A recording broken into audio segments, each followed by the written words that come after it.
ಸರ್ಕಾರದ ಗಮನ ಸೆಳೆಯುವಂಥವು ಇದ್ದಾವೆ, ಕೆಲವು ಇಲಾಖೆಯಿಂದ ಅಧಿಕಾರಿಗಳು ಮಾಡುವಂಥವು ಇದ್ದಾವೆ. ಉದಾಹರಣೆಗೆ ಇದರ 9ನೇ ಶೆಡ್ಯೂಲ್ ಅಂತ ತಾವು ಹೇಳಿದ್ರಿ.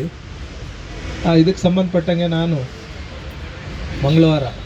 ಬುಧವಾರ ST ಕಮಿಷನ್ ಡೆಲ್ಲಿಗೆ ಹೋಗಿ ಮುಂದೆ ಸಚಿವರುಗಳು ಅದೆಲ್ಲ ರಾಷ್ಟ್ರ ಮಟ್ಟದಲ್ಲಿ ಕೆಲಸ ಆಗಬೇಕು. ಅದಕ್ಕೆ ಮುಂಚಿತವಾಗಿ ನಾನು ಹೋಗಿ ST ಕಮಿಷನಿನ ಕಾರ್ಯದರ್ಶಿ ಇದ್ದಾರೆ, ಅವ್ರಿಗೆ ಭೇಟಿ ಮಾಡಿ ಡಾಕ್ಯುಮೆಂಟ್ ಕೊಟ್ಟು ರಾಜ್ಯ ಸರ್ಕಾರ ಮಾಡಿರೋ ಕಾನೂನನ್ನು ಕೇಂದ್ರದಿಂದಲೂ ಇದಕ್ಕೆ ಮನ್ನಣೆ ಕೊಟ್ಟು ತಿದ್ದುಪಡಿ ಮಾಡಿ ಅಂತ ದಾಖಲೆ ಸಮೇತ ಕೊಟ್ಟು ಬಂದಿದ್ದೀವಿ.